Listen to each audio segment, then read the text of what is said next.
ये बात आप जरूर स्वीकार करें कि सोते समय आपको बहुत सावधान रहना है। और प्रायः गलती सोते समय करते हैं उपासक की, कोई प्रपंच की बात याद करते हुए या मोबाइल देखते हुए या कोई गंदी चेष्टाओं का आपकी रात बेकार चली जाएगी। अगर गंदी चेष्टा हो गई तो सुबह भी बेकार हो जाएगी, दिन भी बेकार हो जाएगा, निरुत्साहित हो जाओगे। सोते समय आपको समय नहीं देना व्यर्थ चिंतन का। उसी समय विषय चिंतन होता है, उसी समय विषय भोग की आकांक्षा जागृत होती, उसी समय विषय देखने की इच्छा होती। मोबाइल है तो जिस समय आप अपनी शैया पर जाएं स्विच ऑफ कर दें। उसमें मैसेज घंटी आने का कोई भी रास्ता मत रखें। मान लीजिए आप उपासक हैं भगवत प्राप्ति के, 30-35 वर्ष ये नहीं था तो सब मर नहीं गए थे। और बोले इमरजेंसी, जब इसकी 30-35 वर्ष से पहले इसकी कोई रचना नहीं थी, मुझे लगता है, क्योंकि 30-35 वर्ष में ही इसका विस्तार देखा है। नहीं तो कभी किसी के पास मोबाइल नहीं। कोई बड़े अधिकारी तो इतना बड़ा हो, इतना बड़ा वाला हो, ऐसे रखते थे। नहीं तो मोबाइल तो हमें लगता है 30-35 वर्ष। तो फिर इमरजेंसी कैसे चलती थी? कैसे चलती थी इमरजेंसी? और आप ब्रह्मा हो क्या कि इमरजेंसी संभाल लोगे? स्विच ऑफ करो। जो सब इमरजेंसी संभालने के लिए तैयार रात दिन न सोता है, वो हर समय जागृत रहता है, वो हमारा आराध्य देव है। स्विच ऑफ करो, चिंतन लगाओ श्री जी का। ये जो रात्रि के शयन के समय मोबाइल में इधर उधर दृश्य देखने हैं, अपने सर्वनाश का बीज बोना है। मान लो, हमारी प्रार्थना मान लो, ये उस समय मन आपको परेशान करेगा जब कमरे की सिटकिनी अंदर से बंद होगी। सबसे प्रार्थना है रात्रि के शयन के समय। तो बोले फिर ठीक है 10 बजे तक देख लेंगे मोबाइल, इसके बाद शयन के समय भजन कर लेंगे। होगा ही नहीं। क्या तुम देखना चाहते हो? प्रिया प्रीतम के सिवा और कुछ क्या देखना चाहते हो? वो तो सुभग सुंदरी सहज सिंगार है, सहज शोभा सर्वांग प्रति सहज रूप वृषभानुनंदिनी। हमारी स्वामिनी जी की सुंदरता छुपाने के लिए आभूषण पहनाए जाते हैं, औरों को तो आभूषण सुंदरता बढ़ाने के लिए। यहां छवि के छिपाए को ऐसे के दास होके क्या देखोगे मोबाइल में? क्या देखना चाहते? वासना की क्रीड़ा, और तुम उस क्रीड़ा को देखना चाहते हो? परमार्थ के पथिक हो। देखना है तो प्रभु को देखने की वृत्ति रखो, अन्यथा मूंद लो आंखें। प्यारे, महान फल प्राप्त करोगे। सबसे प्रार्थना है एकांत में मोबाइल रूपी दुश्मन से बचो। क्योंकि जब आप गंदी बात कहीं देखोगे तो आपके अंदर वैसे चिंतन बनेगा, वो ऐसे ही लगेगा मैं भी ऐसा करूं, मैं भी ऐसा भोगूं, मैं भी ऐसा देखूं। मान लीजिए आप, जब हमारे शास्त्र कहते हैं कि पशु पक्षियों के मैथुन को भी नहीं देखना है, अगर ऐसा एक बार दृष्टि पड़े तो मानसिक प्रणाम करके दोबारा दृष्टि न देना।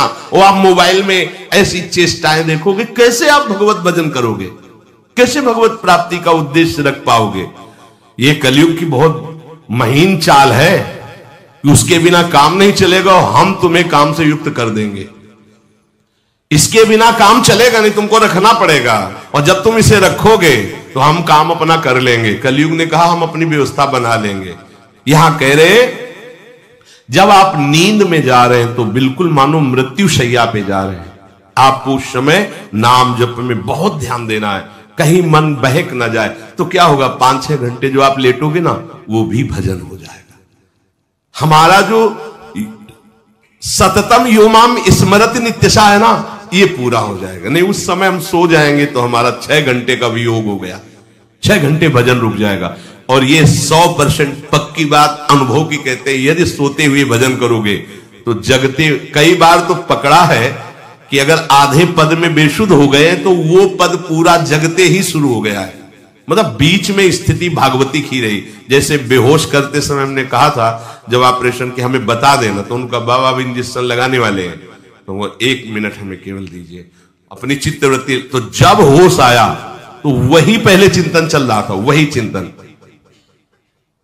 जैसे सोने के समय हम बेहोश हुए तो जगने के समय वही चिंतन, ऐसे ही इंजेक्शन से जब बेहोश हुए और जब होश आया तो वही चिंतन चल। बहुत बड़ा चमत्कार अभ्यास का है। नींद खुले तब से लेकर गाढ़ नींद आने तक स्मरण में कभी रुकना नहीं। और आपको एक छूट दे रहे हैं। कभी कभी क्या होता है कि एक मंत्र में, एक नाम में जैसे बहुत देर अभ्यास करते तो मन उबने लगता है। इसका स्वभाव है, ये अनुभव की बातें कहते हैं। इसका स्वभाव है नवम नवम, नहीं तो ये मतलब, तो इसको हम लोगों ने कैसे फंसाया है। जैसे गुरु मंत्र जप रहे, अब 2-3 घंटे लगातार गुरु मंत्र जप, अब इसको उबन बढ़ी, अभी छोड़ रहा है, बीच बीच में पता चलता है छोड़ना चाहता है, छोड़ रहा है, तुरंत इसको नाम में फंसाया। अब थोड़ी देर नाम में चला, फिर उभरा, बहुत विचित्र है ये, अब उसको फंसा दिया। उस पीछे की बात अभ्यास के समय, नमामि शमीशान निर्वाण रूपम विभुम व्यापकम ब्रह्मवेद स्वरूपम। चिंतन, पदगान कर रहे, ये भगवान शिव पदगान कर रहे हैं, उसका चिंतन। निर्वाण रूपम विभुम व्यापकम ब्रह्मवेद स्वरूपम। अब अपने यहां अवसर है, सुंदर सुंदर कोई पद गुरु मंत्र जब करते हुए मन जब उमने लगे, राधा वल्लभ श्री हरिवंश, राधा वल्लभ श्री हरिवंश, राधा वल्लभ श्री हरिवंश, इसमें भी उमने लगे, शुरू कर जोई जोई प्यारो करे सोई मोही भावे, भावे मोही जोई, इसमें भी उमने लगे। सुधा निधि का कोई एक लाइन ले लो, ब्रह्मेश्वरादि सुदुरूह पदारविंद श्रीमत् पराग परमाद्भुत वैभव, ब्रह्मेश्वरादि सुदुरूह छोड़ना नहीं है, तू भाग में नवम नवम दे रहा हूं, नवम नवम। इसको फंसाने के लिए आपके पास अस्त्र हो, जैसे यहां चाकू, यहां पिस्तौल, तलवार, ये वो सब बिल्कुल वीर सजा रहता है, ऐसे ही अपने लोग सजे रहते। छोटा राधा, अब एकदम चिपक गया आके तो कैसे मारे, तो छोटी चाकू है ना वैसे, राधा राधा राधा, थोड़ा दूरी राधा वल्लभ श्री हरिवंश, थोड़ा और दूरी गुरु मंत्र, बड़े बड़े अस्त्र अपने पास रख ले, बहुत भाग रहा है तो फंसा दिया। प्रथम यथावति प्रणव श्री, अब लग पूरा पदगा, पूरा पदगा उसमें लग, प्रथम यथावति प्रणव। भोजन पाते समय ऐसा अभ्यास किया है, 1 घंटा के पहले भोजन नहीं होता, चाहे 2 रोटी पा लो, समय लगता है आराम, एक एक नाम, एक कुछ भी हल्ला मचाओ, कोई फर्क नहीं पड़ेगा, अपना चलेगा। अभ्यास स्नान के समय, भोजन के समय, किसी क्रिया के करते समय, किसी से बात करते समय, सोते समय, ये विशेष स्थान जहां में सावधान रहना है। यहां भजन छूटता है, ध्यान देना, यही भजन छूटता है। चलते समय, क्रियावान होते समय, प्रसाद पाते समय या किसी से बतराते समय, ये सब भजन के छूटने के स्थान है, और यही पकड़ना है भजन को। जब आपको बिल्कुल न लगे तो मानसिक सब बंद कर दो और गुनगुनाने लगो, जो धुनी आपको अच्छी लगे उसी में नाम, कोई नाम लेके, संसार का चिंतन न होने पावे, चाहे जो कुछ तुम जहां तुम्हारा मन आवे, गंगावरी गोदावरी कुछ भी, भागवतिक चिंतन के सिवा संसार के चिंतन न होने पाए। पहले ऐसे अनन्य बनो, फिर बाद में अनन्यता आती, रसना कटो जो अनरट। हाँ भी विषय चिंतन कर रहे हैं, प्रपंच कर रहे हैं, बोले रसना कटो जो अनरटो, और नहीं बोल सकते, प्रपंच बोलेंगे बस, रसना कटो, ये शब्द वहां नहीं आते। पहले हम आपको छूट देते, भक्त चरित्र, भगवान के चरित्र, नाम, कीर्तन, मंत्र, जो भी चाहो, संसार का चिंतन मत होने देना, पहले ये पकड़ो, फिर आगे चल करके जब पवित्र हृदय होगा तब ये निष्ठा आती, रसना कटो जो अन रटो, निरखियन फुटो नयन।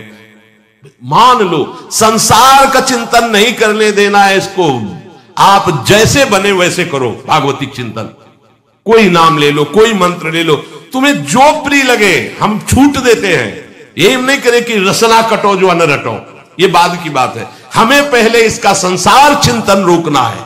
कैसे छूटेगा, कैसे छूटेगा, हमें यह पकड़ना है, नहीं तो निष्ठा की बात। जो हरि नाम जगत त्रिशिरोमणि वंश बिना कब हूं, हरिवंश बोलेंगे नहीं, हरि बोलना नहीं है, हरि बोलना नहीं, क्योंकि जो हरिनाम जगत त्रिशिरोमणि वंश बिना, हरिवंश बोलना नहीं है क्योंकि प्रपंच में रति। तो क्या करो, जो तुम्हें प्रिय लगे पहले उसे पकड़ो, ये हम अंदर की बात करें, प्रवचन की बात नहीं कह रहे। मन को फंसाना है हमें। राम कृष्ण हरि जहां लगे इसको लगाओ, पहले इसको फंसाओ, संसार का चिंतन न होने दे। गीता भागवत भक्त चरित्र कुछ भी कहीं भी इसे फंसाओ, पहले संसार का चिंतन न होने दो, फिर लाओ इसको घुमा के निकुंज वाटिका में। फिर तो भागेगा ही नहीं, फिर नहीं भागेगा। अब सीधे निकुंज वाटिका में किसी महाभाग्यशाली गुरु आश्रित का लगेगा, अन्यथा बहुत प्रपंची मन है।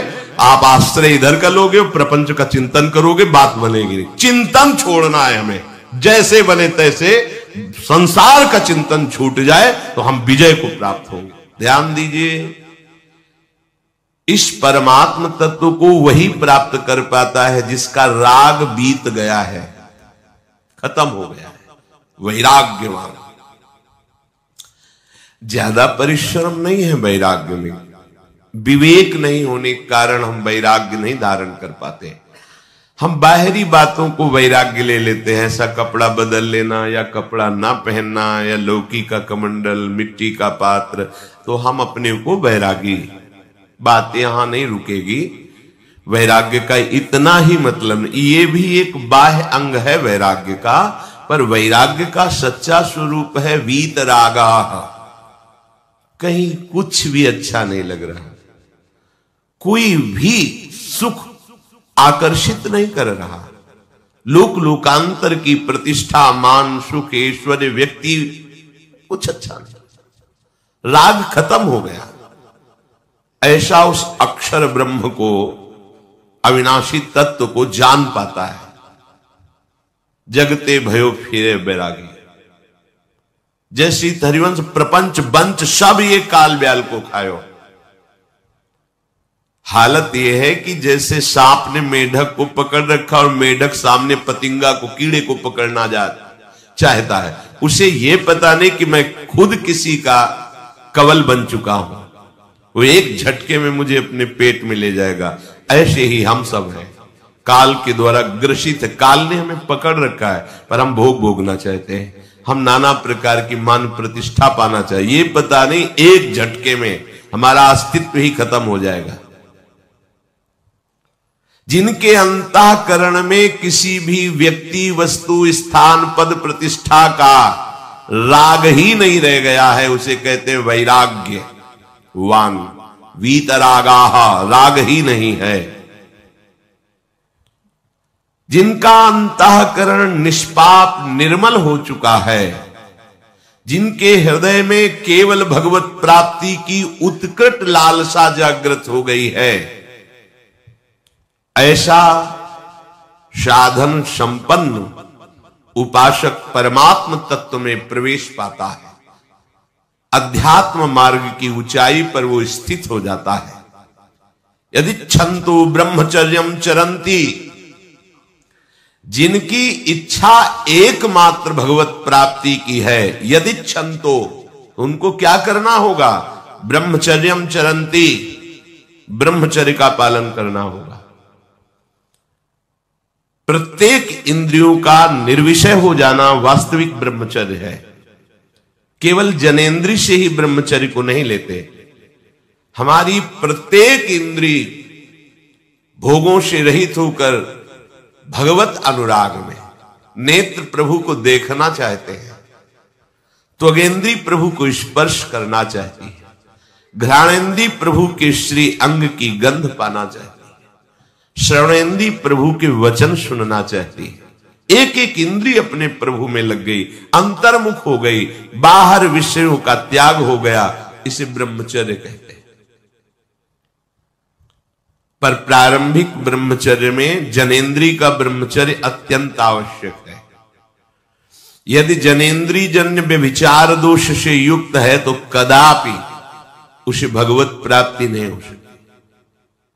शुभ गति व्यभिचारी शुभ गति चाहे, असंभव। और भगवत मार्ग में सबसे बड़ा दुश्मन यही व्यभिचार दोष है, काम। इसी से हमारा हृदय मलिन होता रहता है, अंधा बटे वो पड़ा चबाए वाली दशा रहती है। हमें 50 वर्ष हो गए। अरे 50 जन्म हो जाए, तुम व्यभिचार करो, गंदी बातें करो, गंदे चिंतन करो, सो समय व्यतीत कर, अनंत जन्म व्यतीत हो गए, भगवत प्राप्ति हुई क्या? 50 वर्ष से भगवत प्राप्ति हो जाएगी क्या? 5 मिनट काफी है भगवत प्राप्ति में, एक बार नाम काफी है। वो स्थिति तो लाओ। बार बार बहिर्मुख वृत्तियों के द्वारा विषयों में सुख बुद्धि कर लेने से हमारा सारा का सारा अध्यात्म चिंतन बदलता रहता है, इसलिए लाभ नहीं मिल पाता, एक रस चिंतन नहीं रह पाता। बार बार विक्षेपी विषय करते रहते हो, हम सहते रहते हैं और भोगते रहते हैं। एक बार तो हिम्मत करके उठो। अब लो नशानी अब ना नशई हो, एक बार तो दृढ़ बनो। बस मन के अनुकूल चलने की बात को तुम्हें रोकना होगा, तभी तुम्हारे अंदर यदि क्षंतो ऐसी इच्छा जागृत होगी। पक्का पक्का ऐसा ही है। जब हम किसी विषय के वेग को सहते हैं, विषय नहीं भोगते, तो मन बहुत जलाता है। उस जलन में फिर एक ही बात होती है, बस भगवत प्राप्ति हो जाए, झंझट खत्म हो जाए। कब तक हम इसमें चलेंगे? एक बार भगवत, वो जलन हमको भगवत प्राप्ति की इच्छा प्रकट करती है। अपने लोग क्या करते हैं? जलन को मिटाने की कोशिश करने लगते हैं, तो भगवत प्राप्ति की इच्छा क्या, भोग प्राप्ति की तृष्णा जागृत हो जाती है। भोगे हुए भोगों को बार बार भोगने की इच्छा का नाम तृष्णा है। बाहर और भीतर से कोई सहयोगी नहीं, जल रहा है उपासक, तब रास्ता निकलता है भगवत प्राप्ति का, तब इच्छा प्रकट होती। अब नहीं, बहुत जल लिया, अब तो केवल प्रियाजू के समीप जाना है, अब तो प्रभु के सानिध्य में रहना है, नहीं इन भोगों की जलन में जलना है। पर यहां तक पहुंचने के लिए जलना होगा, तभी लिखा सहित सहित बाढ़ है भगति तास्तितिक्षस्व भारत, क्योंकि आगमा पाइनो अनित्यास, ये नाशवान काम क्रोध आदि तुम्हें प्रेरित करेंगे, तुम इनके वेगों को सह जाओ। ये स्थायी नहीं है, आगमा पाइनो है, आने जाने वाले हैं, और ये सहन करने से नष्ट होते हैं, भोगने से बढ़ते हैं। यदि क्षंतो, अगर भगवत प्राप्ति की इच्छा है तो ब्रह्मचर्यम चरंती, ब्रह्मचर्य का पालन करना ही होगा, इसमें कोई गुंजाइश नहीं, क्योंकि आप चल ही नहीं सकते। ध्यान से सुन लो, ये मनोरंजन का मार्ग नहीं है, इसमें मन ही मार तनहारिक वृंदावन में गाज, इसमें मन मारना होगा। प्रायः ये मन को दुलार करने वाले लोग कभी भाग्य से सत्संग में भी आ जाते हैं, कभी श्री विग्रह के दर्शन करने भी मंदिर पहुंच जाते हैं, कभी तीर्थ याटन भी करते हैं, पर इनका कोई लक्ष्य नहीं होता। आज सुन लिया सत्संग, बढ़िया है, लक्ष्य नहीं होता। यहां लक्ष्य वालों की बात हो रही। यदि क्षंतो, यदि तुम्हारी ऐसी इच्छा जागृत हो रही किसी जन्म में भगवत प्राप्ति करनी, तो ब्रह्मचर्यम चरंती। आप सच्ची मानिए, जिसके निकालने में तुमको सुख की अनुभूति हो रही, उसको रोकने में कितनी सुख की अनुभूति होगी। उन्मत्त हो जाओगे, बहुत जल्दी आपके सारे के सारे करण भगवदाकार होने लगेंगे यदि आप ब्रह्मचर्य का पालन करेंगे। शरीर स्वस्थ, हल्का, मन प्रसन्न, नींद आदि पर विजय, कितने गुण ही गुण। और ब्रह्मचर्यहीन आलस्य, प्रमाद, भोगों का चिंतन, मन का डिप्रेशन में पहुंचना, कमर में दर्द, टांगों में दर्द, सर में दर्द, घबराहट होना, बिना किसी कारण के मन भयभीत हो रहा है, भोजन अपच हो रहा है, बिना किसी प्रक्रिया के वीरनाश हो रहा है, बिना किसी प्रक्रिया के।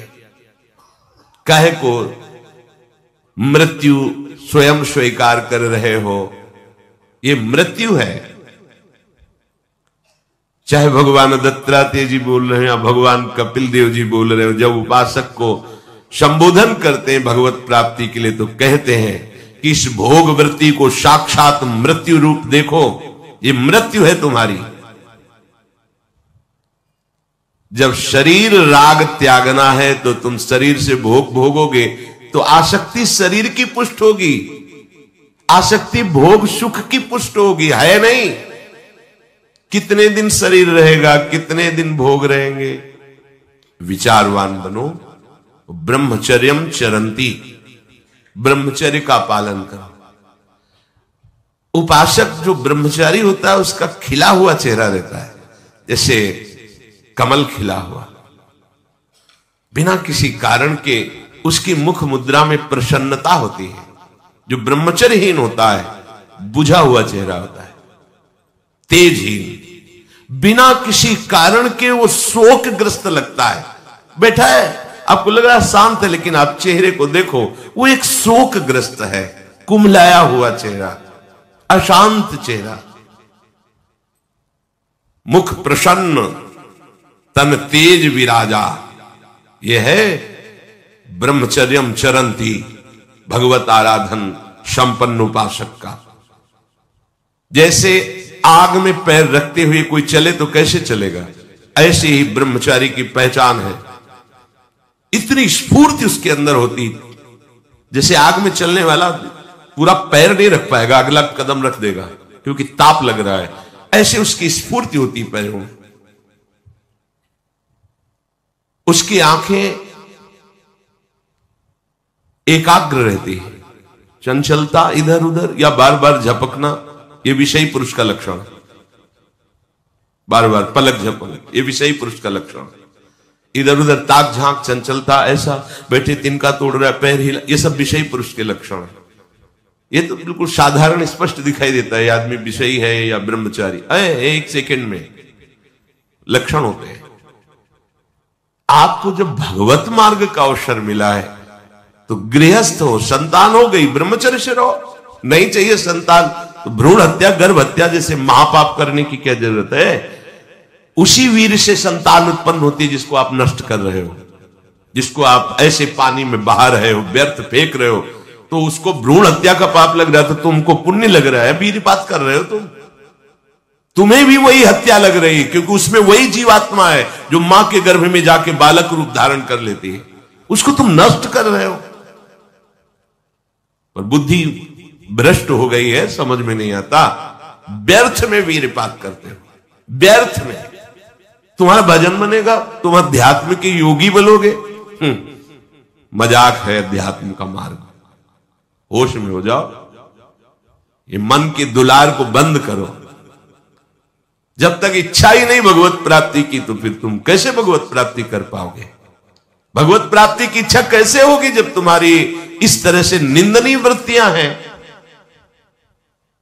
इंद्रियों को दुलार कर रहे हो, मन को दुलार कर रहे हो, भगवत प्राप्ति चाहते हो, आचरण नीच और चाहते हो उच्च पदवी। सावधान हो जाओ।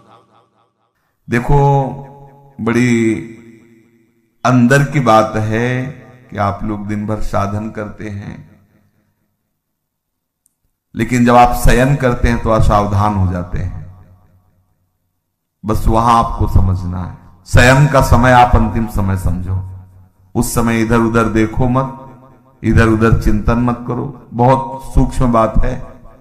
आपकी रात पवित्र जाएगी, आपकी रात भजन में जाएगी, और आपकी रात प्रकाश में होगी, अंधकार में नहीं होगी। और ये गुरु कृपा से प्रारंभ में ही बात डाल दी गई थी कि सोने के समय जरूर बैठना है, शयन करने के पहले हमें बैठना है। कुछ बातें डिलीट करनी है, कुछ बातें पुनः स्थापित करनी है। बैठकर हमें अपनी दिनचर्या पर दृष्टि डालनी है। आज गलती क्या हुई, ये प्रारंभ में ही गुरुदेव भगवान संन्यास मार्ग में जिन्होंने हमें नैष्ठिक ब्रह्मचर्य का उपदेश किया था, उन्होंने ये बात डाल दी थी कि आपकी दिनचर्या कैसी हुई आपको रोज जांचना है। उनमें से जो गलती हुई वो अपने दिमाग में बैठालना है। जो बातें आपके साधन के विरुद्ध है उनको नष्ट करना है। उनका नष्ट करना मतलब उनको स्वीकार ना करना होता है। जो गलती हुई आगे से ना हो, क्यों हुई ऐसा समझो, और ये सब करने के बाद एकदम शांत हो जाओ और भगवदाकार, जैसे कोई मरने पे नहीं होता, सारी वृत्तियां समेट लेता है और बस सब। शयन हमारा ठीक होना चाहिए। अपने लोगों से कुछ गलतियां हो रही हैं, देखो कोई भी सत्संग में बात होती है तो कहीं ना कहीं से तरंग आ रही है, वो हमें जरूरत है उस बात की, तो उसको संभालना चाहिए। अगर आप एकाग्रता पूर्वक सत्संग सुनेंगे तो आपको कभी प्रश्न नहीं करना पड़ेगा। आज अगर प्रश्न उठ रहा हो तो सुनते रहना, 1-2 दिन में उत्तर आ जाएगा आपके पास। वो तरंग आएगी, वो आपसे वही प्रसंग हटके आ जाएगा, एकदम प्रसंग से हटकर वो बात आ जाएगी। ये तरंग आकर के बुलवा देगी, क्योंकि सर्वांतर्यामी गुरुदेव आपके भी हृदय में ईश्वर भी है, तो वही बुलवा देंगे।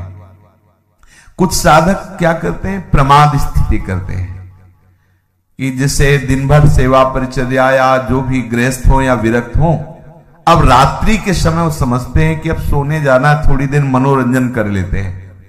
तो मोबाइल है, टीवी है या मानसिक है, वो इधर उधर मन को, और फिर शयन करते हैं। उनकी रात पूरी अंधकारमय काल रात्रि हो जाती है, साधन को नष्ट करने वाली बन जाती है और अशांति।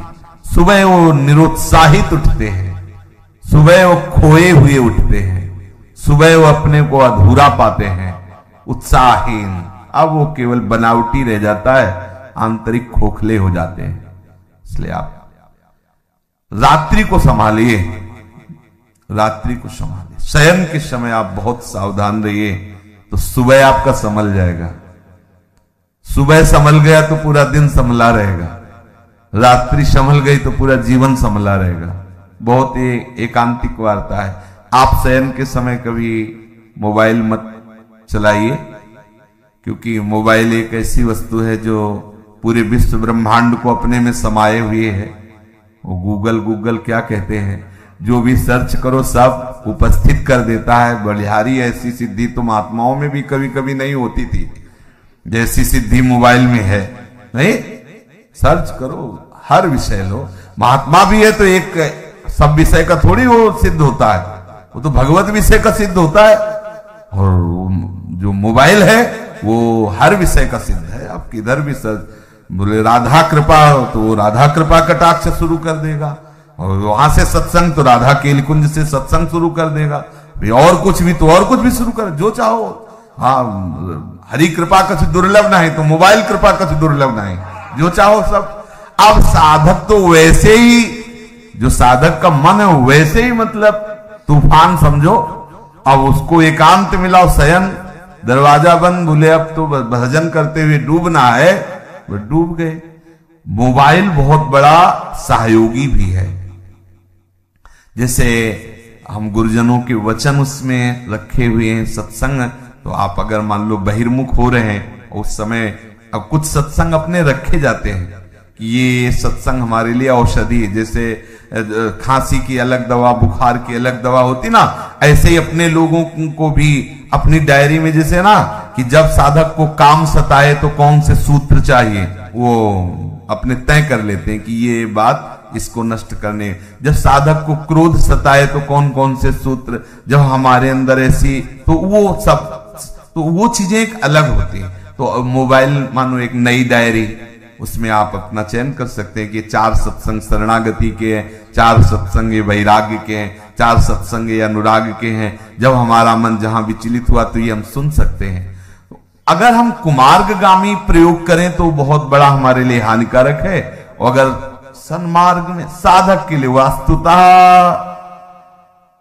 नहीं जरूरत है। अगर सही पूछो तो भगवत कृपा से नहीं जरूरत है। अब लौकिक की सब व्यवहार की तो बात अलग ही है, वो क्या जरूरत नहीं है, वो गुरु कृपा से अभी तक प्रयोग में नहीं आया, अभी तक पास नहीं है। अभी लोग अपना रखते हैं तो ये लोगों के लिए ही रखते हैं, अपना करो, जो उनसे बात करो। अपने पास नाम रूपी मोबाइल है, उसको सर्च करो, जिसकी जानना चाहो जान सकते हो, जो जानना चाहो जान सकते हो। आप देखो ना, इसमें बहुत बड़ी सामर्थ्य है। जो अरे निकुंज का लाइव मोबाइल दिखा सकता है, नहीं दिखा सकता, सर्च करो इस समय राधा प्यारी कैसे मुस्कुरा रही, भला दिखा दे। राधा प्यारी कैसे, ये राधा नाम सर्च करो, आपको दिखा देंगे। राधा राधा राधा राधा राधा डूबो भाई। ये शयन के समय कुछ साधक गड़बड़ी करते हैं, चाहे गृहस्थ हो चाहे विरक्त हो। आपके पास मोबाइल है, आपके कमरे में टीवी लगी हुई है, मान लो आप गृहस्थ हो, आप ऐसा सब, तो आप शयन को संभाल लीजिए। शयन में गंदी बात नहीं होनी चाहिए, गंदे दृश्य नहीं होने चाहिए। ये जो गृहस्थी में संतान उत्पत्ति की भी बात है वो एक संयम से है, शास्त्र संयम से है। वो केवल भगवत आराधना मात्र है, अपनी वासनाओं की पूर्ति के लिए नहीं। वासनाओं की पूर्ति के लिए कहीं भी कोई बात नहीं शास्त्र आज्ञा करता, अपनी आराधना की पूर्ति के लिए है। ये भी एक आराधना है गृहस्थ धर्म में, वो अपने संतान उत्पत्ति करके पितृ आदि की तृप्ति के वो व्यवहार बकाया शुद्ध परमार्थ में भगवत चरणारविंद की आसक्ति प्रधान जीवन होना चाहिए, चाहे वो गृहस्थ हो चाहे विरक्त हो। तो हम खुद जानते हैं कि हमारा मन किधर जा रहा है, हमसे क्या करवा रहा है। ये प्रार्थना है सब साधकों से, विनम्र प्रार्थना है कि आप अगर एकांत में ऐसा कुछ दृश्य देखते हो, ऐसा कुछ करते हो, तो आप ना करें। ये नियम ले लीजिए कि मोबाइल जब शयन करने जा रहे हो तो उसके पहले ही उसका स्विच ऑफ कर दीजिए। ज्यादा बातचीत भी किसी से मत रखिए, जितनी आवश्यकता है। तो ये यंत्र है, बस 2 शब्दों का उत्तर हाँ ना या कोई बात है। कुछ लोग ऐसे होते हैं कि वो घंटों ऐसे ही लगाए रहते हैं। साधक कैसे बात करेगा इतनी देर, कैसे बात कर सकता है, उसका तो चिंतन छूटेगा। हाँ ना में उत्तर दे लो, चलो कोई अगर व्यवहार के लिए आपके पास यंत्र है, लेकिन किसी किसी को देखते थे चिपके ही रहते हैं इसमें मोबाइल में। हाँ और क्या ये है, छोड़, नाम जप कर, भगवत चिंतन कर, लीला कथा में डूब, ये क्या और उसमें लगे हुए हैं। हाँ, सावधान रहिए इन यंत्रों से, जितना हमें आवश्यक हो। वैसे बिल्कुल आवश्यक नहीं है, लेकिन आवश्यक हो। आप दूर देश में रहते हैं, दूर रहते हैं, भगवत कथा आदि के लिए नाम न छूटे। और शयन के समय नाम में भले 1 मिनट बाद आप सो जाते हैं, लेकिन नाम का ध्यान करते हुए उसका फल होगा। आप नाम के ध्यान में ही जगेंगे। देख लेना, ये मतलब अनुभूत विषय है। अगर नाम में आप डूबते हुए शयन कर रहे तो आप जागेंगे नाम। और नाम में जो डूब कर शयन करता है वो लीला में जाता है, वो भी निद्रा में नहीं जाता। पक्का समझना। कभी कभी ऐसा होता है कि भगवान जगना नहीं हो तो अच्छा है, ये आंखें ही न खुले, जहां है वहीं लगे रहे तो बहुत अच्छा है। बड़े सुंदर सुंदर भगवान की कृपा का अनुभव होता है शयन में भी। जागृत स्वप्न सुसुप्ति स्फुरत में राधा पदाब्ज छटा, चूको मत, बहुत बढ़िया अवसर है। अगर आप इन बातों को ध्यान देकर सुनेंगे तो ये हृदय की बातें हम कहते हैं। मतलब देखो, एक होता है कि हम इस श्लोक बोले और इस श्लोक का अर्थ होता है भैया चले हमारा 2 घंटे का समय। हमारा केवल यही उद्देश्य है, आप सुलझ जाओ, हम आप सुलझ करके अपने प्रभु के मार्ग में सच्चाई से चलें, सच्चाई से प्रभु को पुकारें और ये जीवन लाडली लाल के चरणों में अर्पित हो जाए। इतने उद्देश्य। अपने लोग ना विद्वान है और ना अपनी कोई दिनचर्या में हो है कि भाई प्रवचन करना है। अपने हृदय की बातें आपस में कर लेते हैं और सुलझ जाते हैं और प्रिया प्रीतम तक चलते हैं। बस बात इतनी है। यहाँ की जो चर्चा है ना, बस वो इतनी है कि हम आपस में समझें कि हमारी गलतियां कहाँ हो रही, हमारे भजन में त्रुटि कहाँ हो रही, हमारा भजन का जो प्रभाव है वो हम पे लागू क्यों नहीं हो रहा है। हम सावधानी पूर्वक अगर चलें तो बहुत जल्दी हम परमानंद में डूब जाएंगे। ये जहां जहां हमारा मन जा रहा है वहां से हटाना होगा हमें, प्रिया प्रीतम के नाम बल से प्रिया प्रीतम में लगाना होगा। और एक दिन ऐसा आएगा कि लग जाएगा, और जब लग जाएगा तो हटेगा नहीं। श्री राधा वल्लभ लाल की। अत्यंत निद्रा, ये सोने के सुख में नहीं जीवन बर्बाद करना चाहिए। एक नियत समय रखो सोने का, अभ्यास कर लोगे, बिल्कुल बिना अलार्म बजे आपकी नींद खत्म हो जाएगी। अभ्यास बहुत बड़ी सामर्थ्य है, बहुत बड़ी। अगर नींद लेने का आपने अभ्यास बना लिया है तो यह आपके जीवन को नष्ट करने का बहुत बड़ा साधन बन गया। कुछ लोगों को सोने में सुख मिलता है कि सोते रहो। भैया कमाने आए हो, बड़ी मुश्किल से पास बना है इस भारत भूमि में तुम्हारे जन्म हुआ, मनुष्य योनि में। कुछ दिन के बाद ये सब खींच लिया जाएगा। सोने में समय क्यों बर्बाद कर रहे हो? कमाओ, सत आचरण करो, समाज को सुख पहुंचाओ, नाम जप करो, बड़े बुजुर्गों को सुख पहुंचाओ, किसी को दुख ना पहुंचाओ। ये कमाई कर लो। कमाई करने आए हो, या तुम्हारा कुछ नहीं, न था न है न रहेगा। होश में तुम्हें जो पद मिला है, जो सामग्री मिली, जो जीवन मिला है, लगा दो पर सुख में और निरंतर भजन करते हुए जीवन मुक्त हो जाओ। क्योंकि स्वसुख में पाप बने हैं, तो तत्सुख में समस्त पापों पर विजय प्राप्त कर लो। पर समझ नहीं आता। हर समय हमें सावधान रहना है। एक समय नींद को देना है, उचित दे लो, क्योंकि आप साधक हो, उचित दे लो। इसके बाद इससे शत्रु की तरह बर्ताव करो। अभ्यास बहुत बड़ी ताकत है, बहुत बड़ी ताकत। ये कोई सिद्धि नहीं, अभ्यास। आपने यदि अभ्यास किया है, नींद का आदर किया है, तो आप ऐसे भी हैं। साधकों के सामने ही बताया था उन्होंने कि मुझे बस भोजन पवा दो तो मैं सो जाऊंगा, फिर भोजन पाऊंगा, फिर सो जाऊंगा। मेरा अभ्यास इतना दृढ़ है। धन्य है आपका जीवन जो ऐसा अभ्यास सिद्ध कर लिया है। अरे बर्बाद करने के लिए सोना थोड़ी है। तो यहां कह रहे हैं अति निद्रा, उचित निद्रा आवश्यक है। जब तक शरीर भाव में साधना हो रही तो जरूरी है। और ईर्ष्या, दूसरे की बढ़ोतरी देखकर जो ईर्ष्या होती है, जो जलन होती है, ये उपासक को उपासना में बढ़ने नहीं देती। इसको संभालिए। एक ही उपाय है, जिस पे ईर्ष्या हो भगवत भाव कर लो। प्रभु मैं आपको जान नहीं पा रहा हूं, फिर भी मेरे अंदर में आपके ही प्रति है, क्योंकि आप ही हैं ना। प्रभु मेरा सुधार कर दो, बहुत जल्दी सुधार हो जाएगा। मोह, भले परिवार में रह रहे हो, पर इतनी तो बात समझ लो, ना वो तुम्हारे हैं ना तुम उनके हो। ये तुम्हें समझ में भले ना हो, पर डाल लो। सुत बलितादि जान स्वार्थ रत ना करू नेह सभीते, अंत ही तो ही तजेंगे पामर तू न तजय बहीते। जैसे आप स्टेशन में होते हो तो किसी से मोह थोड़ी करते हो। बैठे हैं सब आसपास, कोई चाय पी रहा है, कोई हंसी मजाक कर रहा है, बातें कर रहे हैं, सब मिलान हो रहा है। गाड़ी आई, किसी से कोई मतलब नहीं, अपनी गाड़ी में ऐसे ही जैसे प्याऊ में हम खड़े हैं, भीड़ है, पानी पिया, चल दिया। ऐसे ही आपको समय मिला है 70 वर्ष, 80 वर्ष, 100 वर्ष, उन जनों के बीच में रहकर अपनी गाड़ी का इंतजार करो और भगवत प्राप्ति करके अपने परम धाम जाओ।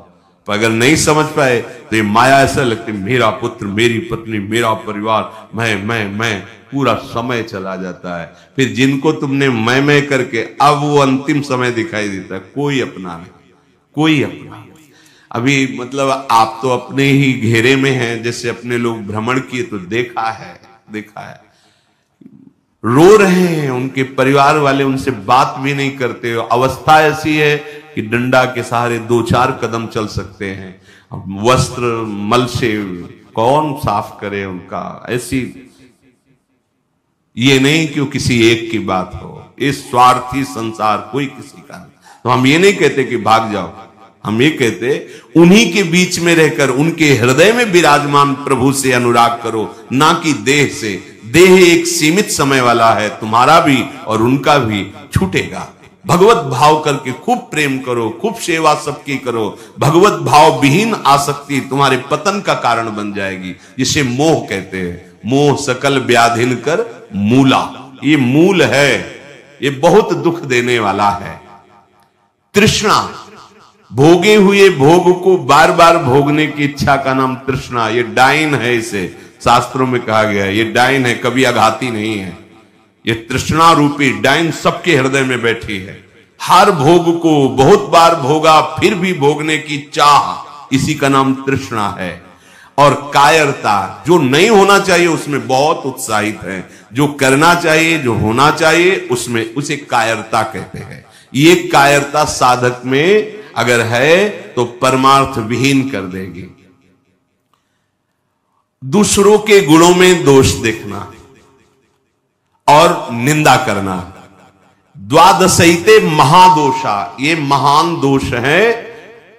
धृतराष्ट्र जी से कह रहे सनत सुजात जी, इन्हीं दोषों के कारण हृदय में बैठे हुए भगवान का साक्षात्कार नहीं होता। ये प्राणों का नाश करने वाले, ये प्रज्ञा का नाश करने वाले, ज्ञान नेत्रों को ये ढक देने वाले दोष हैं। शोक, क्रोध, लोभ, काम, मान, अत्यंत निद्रा, ईर्ष्या, मोह, तृष्णा, कायरता, गुणों में दोष देखना और निंदा करना, ये 12 महान दोष साधक की साधना का नाश करने वाले हैं। भगवत अनुभव इन्हीं के कारण नहीं हो पाता। भगवान हृदय में है पर हमें अनुभव क्यों नहीं होता? इन 12 दोषों के कारण। राजेंद्र, जो लोलुप पुरुष, क्रूर कर्म करने वाला, कठोर वाणी बोलने वाला, कृपण स्वभाव वाला, मन ही मन दूसरों के प्रति जलने वाला और अपनी प्रशंसा करने वाला है, वो निश्चय ही भगवत मार्ग में नहीं चल पाता है, भगवत मार्ग का वर्ण नहीं कर पाता है। जो संभोग में मन लगाने वाला, हृदय में विषमता रखने वाला, अत्यंत अभिमानी स्वभाव वाला, दान दे करके जलन करने वाला, मैंने क्यों दे दिया, दान देकर जलन करने वाला, आत्म श्लाघा करने वाला और असमर्थ होकर अपनी बड़ाई, लंबी लंबी बातें करने वाला, ऐसा पुरुष भी परमार्थ पर चलने की योग्यता खो देता है। सच्ची हो या झूठी निंदा करनी ही नहीं है।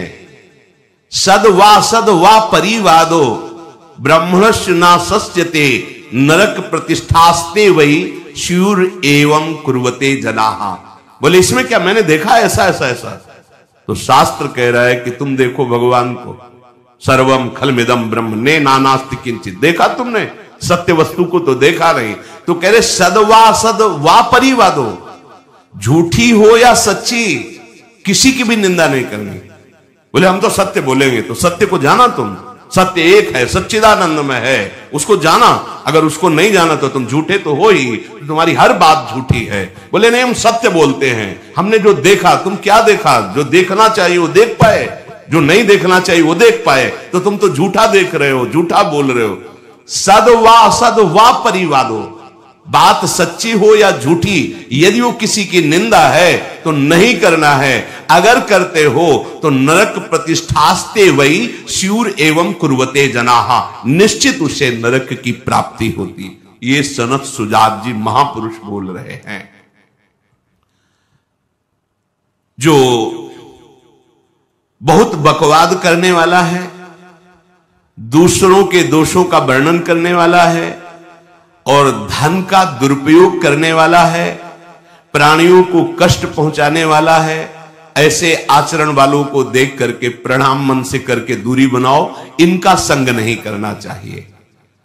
इसलिए वो धन्य है जो सब प्रकार की कुचेष्टाओं का त्याग करके एकांत मन से भगवान श्री हरि की उपासना करते हैं, ना किसी से स्तुति, ना किसी से निंदा, ना किसी से राग, ना किसी से द्वेष। वो महापुरुष बालवत हो जाते हैं, बालवत, निर्विकार, ब्रह्म का साक्षात्कार करके बालवत चेष्टा के द्वारा जीवन व्यतीत करते हैं। वेदों में इसी स्थिति को जीवन मुक्त अवस्था कहते हैं।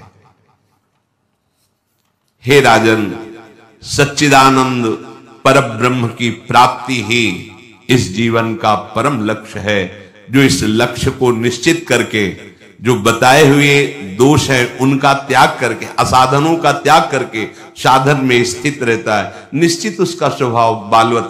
बड़े बड़े महापुरुषों को देखे एकदम निर्विकार, बालवत चेष्टा, बोधवान होते हुए भी अबोधवत चेष्टा, जैसे बच्चा, न किसी से राग न किसी से द्वेष, खेल रहे स्वभाव। जीवन मुक्त महापुरुष कर्ता और भोक्ता भाव से रहित होते हैं, कोई भी दोष उनका स्पर्श नहीं करता, वो जगत मंगल करते हैं। वही स्थिति अपने को प्राप्त करने का समय दिया गया है। दृढ़ स्थिति प्रभाव नहीं, बहुत कृपा से ऐसी ऊंचाई पर आ गए जहां इन द्वंद्वों का प्रवेश नहीं, तो अब फिसलना नहीं, अब चूक नहीं, हर समय सावधान, सेवा सुमिरन सावधान, हर समय सावधान। एक सेकंड के लिए भी किसी इंद्रिय को छूट नहीं, धोखा पैदा कर देगी, भ्रम पैदा कर देगी, फिर पश्चाताप होगा। लोक चतुर्दश बहुविधि भटक्यो स्वार्थ लगी मैं हरि बिसरायो। 14 भुवनों में स्मृति जागृत है, जो भगवत साक्षात्कार करने की स्थिति है उसमें ऐसी स्मृति सब दिखे। जैसे काकभूषण जी कह रहे मुझे सब कल्पों का याद है। जिस समय अंतिम समय होता है जीव का, या जिस समय गर्भ में होता है, दोनों स्थितियों, गर्भ में उसे बहुत जन्मों की याद आती है, तो वो व्याकुल हो जाता है। ऐसे ऐसे कर्म उनके परिणाम से इस गर्भ में एक बार प्रभु एक बार मुझे निकाल दो, मैं जाकर के मानव देह में ऐसे सत्कर्म करूंगा, ऐसा भजन करूंगा कि दोबारा मां के गर्भ में ना आना। जब अंतिम समय होता है तो जितने इस जन्म में दुष्कर्म या सत्कर्म के सब सामने घेर लेते हैं, बहुत जन्मों के कर्म संस्कार छा जाते हैं, और जो उसको योनि मिलनी होती है वही चित्त अटक जाता है। आगे बहुत सावधान, बहुत सावधान। कह रहे हरिराम व्यास जी, 14 लोकों में घूम कर, मेरी स्मृति इस समय जागृत, 14 लोकों में घूमा हूं, हर जगह सुख भोग की लालसा में हरि का विस्मरण ही होता रहा। हरि का स्मरण कब होता है अखंड? जब लौकिक सुखों की भोगों की चाह खत्म हो जाती है। होगी कैसे? भगवान नाम जप से। हरि का विस्मरण कब होता है? जब किसी भी भोग में महत्व करके भोग रहे होगे, उस समय हरि, और अगर हरि स्मरण है तो उसमें सुख नहीं मिल सकता, क्योंकि सत्य प्रकाश तुम्हारे साथ है। इसीलिए बड़े भाग्यशाली जन हैं जो रात दिन नाम का पहरा बैठा लिए, रात दिन उठे बैठे चले फिरे खाए पिए सब क्रियाएं हो रही, पर भगवत स्मरण परायण बड़े महत भाग्यशाली। ये जो लोग कहते हैं ना नाम में रुचि नहीं हो रही, नाम चल नहीं रहा, भाई सिद्ध तो नहीं हो गए ना। रुचि तो भोगों में है, अब नाम अरुचि पैदा करेगा भोगों में, फिर नाम में जब रुचि आएगी तो नामी का रूप झलकेगा। धैर्य पूर्वक जपिए। 14 भुवनों में घूम आया, इसी स्वार्थ ने सुख भोग की लालसा ने हरि विस्मरण कराया, हरि बिसरायो। करोड़ों ऐसे अपराध किए जन्म जन्मांतरों में जिन्हें ब्रह्म हत्या कहते हैं, पंच महापाप कहे गए हैं। कैसी बुद्धि मलिन हो गई है कि इन पंच महापापों को हम मनोरंजन समझते हैं, सुख का साधन समझते हैं। मदिरा पीना, पर स्त्री गमन करना, द्वित कीड़ा, हिंसा, स्वर्ण चोरी, ये 5 महापाप हैं। बोले हम तो हिंसा नहीं करते, अगर मांस खाते हो तो हिंसक भी हो, वही दंड मिलेगा जो हिंसा करने वाले को मिला है। वैसे जैसे कोई गौ हत्या करता है और आप मांस खाते हैं तो बिल्कुल वही हत्या आपको प्रताड़ित करेगी, आपको जलाएगी, आपका नाश करेगी। कोटि गाय ब्राह्मण मारे को ताप पाप उपजायो। ब्रह्म हत्या जैसा पाप लगता है। देखो कैसी मलिनता है। इसको हम आनंद समझते हैं, मनोरंजन समझते हैं। यह है भारी विपत्ति संपत्ति की। बहुत बहुत सावधान। यह ऐसा धुआं उठा है कलिकाल का, मलिनता का, कि पापाचरण में रति है। जैसे निष्ठावान धर्मात्मा पुरुष धर्म से विचलित नहीं हो सकता, ऐसे ही हम अधर्म निष्ठा वाले बन रहे हैं। स्वागत में तो मदिरा ही प्रधान हो रही।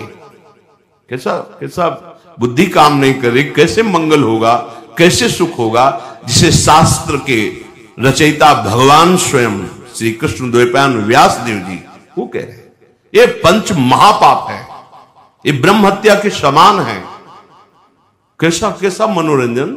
मित्र मिले, क्या स्वागत में मदिरा रखी जाए, और बहुत भाई धनी है, ऐश्वर्यवान, तो मांस भक्षण और व्यभिचार, मनोरंजन के लिए द्वित कीड़ा,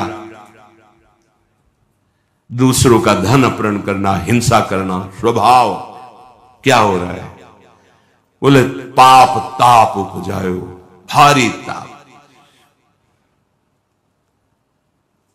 कल जो है किसी को पूरी चमड़ी सड़ रही है, पूरी चमड़ी, चिल्ला रहे, पूरी चमड़ी उधेल रही, खून रक्त ऐसे मक्खियां भिन भिना रही। क्या हुआ? कर्म बिगड़ गया, मानव देह मिली, जीना मुश्किल है, प्रतिपल अब जब तक जिए तब तक वो चीखता रहेगा। अर्थ नहीं है औषधि के लिए, कोई पास नहीं जा रहा है। कैसे आप समझो, जब कर्म अपना दंड देना प्रारंभ करेगा तो कोई तुम्हारी रक्षा नहीं कर पाएगा। बात समझो। हरिराम व्यास जी कह रहे, कोटि गाय ब्राह्मण मारे को ताप पाप उपजाए। आप देश विदेश घूम रहे, आप मांस भक्षण कर रहे हैं, क्या आपको ये जानकारी है कि विधर्मियों ने तलवार की नोक पर उसको पवाने की चेष्टा करते थे तो गर्दन कटवा लेते थे जन, पर उसको कभी जवान पे नहीं रखा, ऐसे चीर दिए गए, स्वीकार कर लिया, पर उन्होंने उसको रख। आज तुम पैसे देके खाते हो, तुम जानकारी करते हो कि जो तुम देश विदेश से घूम रहे हो, गर्दन उतरवाना स्वीकार कर लिया पर चखा नहीं। आज तुम्हारी बुद्धि इतनी भ्रष्ट है कि तुम पैसा देकर उसे खाते हो और अपने को मनुष्य, अपने को जो जो भी नाम दो कि हम ये सनातनी, हम ये धर्म में चलने वाले। आप क्या, सनातन भगवान का नाम है, भगवान का नाम सनातन है। तुम भगवान के हो तो भगवान की आज्ञा का पालन करो। तुम्हारे लिए जो बना हुआ आहार है उसे आप पाओ, धर्म पूर्वक चलो। महापाप हम हर्षित होकर करते हैं, बातें बड़ी बड़ी ज्ञान वैराग्य बड़ी उन्नति की बातें करते हैं, और हमारे आचरण कैसे होते हैं। सुधार करो भाई, सुधार कर लो। अगर आपको ये मानव देह मिला है तो संभाल कर लो, नहीं कितनी योनियों में भटकना पड़ेगा अभी पता नहीं। अज्ञान के कारण लगता है देख लेंगे, कुछ नहीं। सावधान हो जाओ। यदि आप जिस पशु का मांस खाते हैं उसी पशु की हत्या का आपको पूर्ण दंड मिलेगा। यानी मैं खरीद लाता हूं, मैं कोई हत्या तो नहीं करता, लेकिन आप पा रहे हैं ना, वही पाप आपको लगेगा। वही कर्ता प्रेरक अनुमोदन। आगे कह रहे, कबहू स्वपचु शरीर धर्यो मैं, चोरी बल उदर बढ़ायो, कबहू कविद्या बाद स्वाद लगी, ब्राह्मण हुए पुजवायो, हरि बिनु छीन ना कहूं सुख पायो। कभी नीच प्रवृत्ति धारण करके, नीच योनि में जन्म लेकर के नाना प्रकार की चोरी कपट छल, बस कैसे पेट भरे।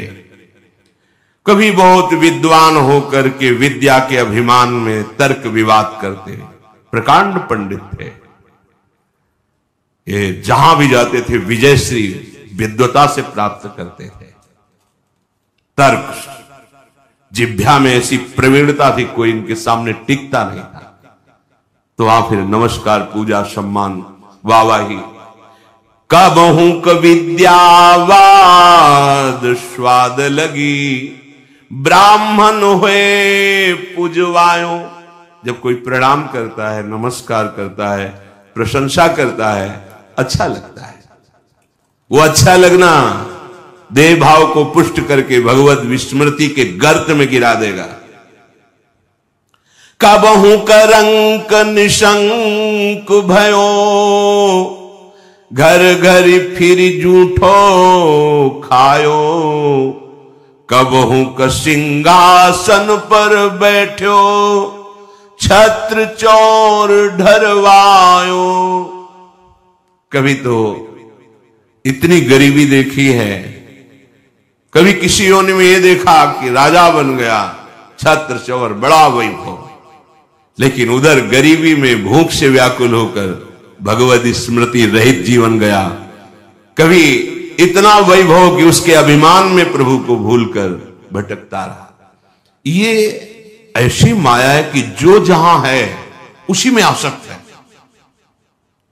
महाभारत में प्रसंग आता है, भगवान व्यास देव जी जा रहे थे तो एक नाली का कीड़ा निकलकर बड़ी तीव्र गति से मार्ग को लांघ रहा था। वह भाई इतनी रफ्तार से आप जा रहे हो, क्यों, क्या पीड़ा है तुम्हें? वो बोले उस साइड की नाली में मुझे जाना है और भयभीत हूं। क्यों भयभीत? तुम्हें गाड़ी की आवाज नहीं सुनाई दे रही? बैलगाड़ी आ रही, वो हमारे ऊपर चढ़ेगी तो मैं मर जाऊंगा। भगवान व्यासदेव जी सर्वभाषाओं का ज्ञान रखने वाले, उन्होंने कहा तुम्हें इस कीड़े शरीर से इतना प्यार है? अरे ये शरीर नष्ट होगा तो दूसरा शरीर मिल जाएगा। बोले आपको जो व्यास शरीर प्रिय है ना, ये उतने ही हमें ये कीड़े का शरीर प्रिय है।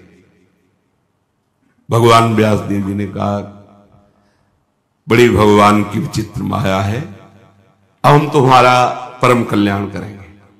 तुम एक बार मेरे कहने से रुक जाओ, अभी शरीर छूटेगा और तुम सुख को प्राप्त होगे, तुम्हें दुख नहीं मिलेगा शरीर छूटने के समय। स्तब्ध किया उसको, वो गाड़ी आई कुचल के। उसका फिर चतुर्वर्ण में जन्म हुआ मनुष्यों में। वो जब नवयुवक हुआ तो अपने इन्हीं सब कार्यों में जो चतुर्वर्ण के कार्य उसी में मगन गए भगवान व्यास। बड़ा बड़ा प्रसंग है, मुझसे छोटा करके। भाई तुम कौन हो? अपना परिचय। मैं अमुक हूं। नहीं, तुम्हें याद है? अब स्मृति जागृत हुई। हाँ मैं वही कीड़ा हूं जो आपसे, तो देखो तुम फंस गए ना फिर यहां। जैसे तुम्हें कीड़े का शरीर प्रिय था, ऐसे तुम ये इस शरीर में नहीं, इसको भी छोड़ो। भगवान व्यासदेव जी ने वो शरीर छुड़वाया। क्रम से वो प्रथम वर्ण में जब उस ऐसे राजा बना, तृतीय वर्ण, ओ चंवर डुलाए। तुम्हें याद है हर वर्ण में उसका जन्म हुआ क्रम से, तुम्हें याद है? हाँ मैं चक्रवर्ती राजा हूं, मेरा है वैभव, मुझे स्मृति नहीं। तब पूर्व, हाँ मैं नाली कीड़ा था, मैं ये समझो। भगवत स्मृति धारण करो, इस पे राग मत करो। वहां त्याग कराया। जब प्रथम वर्ण में जन्मा वो अपने कार्य में विद्वान होकर ऐसे उपरोहिता। फिर भगवान व्यास जी, तुम्हें याद है? शास्त्र याद है? ये सब नहीं, पूर्व स्मृति याद है? पूरी याद कर। हाँ अब एकांत वन सेवन कर, और मैं जो ब्रह्म विद्या का उपदेश कर रहा हूं उसको धारण कर, तो परम पद को प्राप्त होगा। उसमें दिखाया कि जिस शरीर में जीव जाता है उसी को ऐसा मानता है ये मेरा है, और मानो पहली बार मैं इस सृष्टि में आया हूं, सब भूल जाता है और जो उसके सामने परिवार भोग उसी में आसक्त होकर उसी का चिंतन करके, ये बहुत काल से चल रहा है।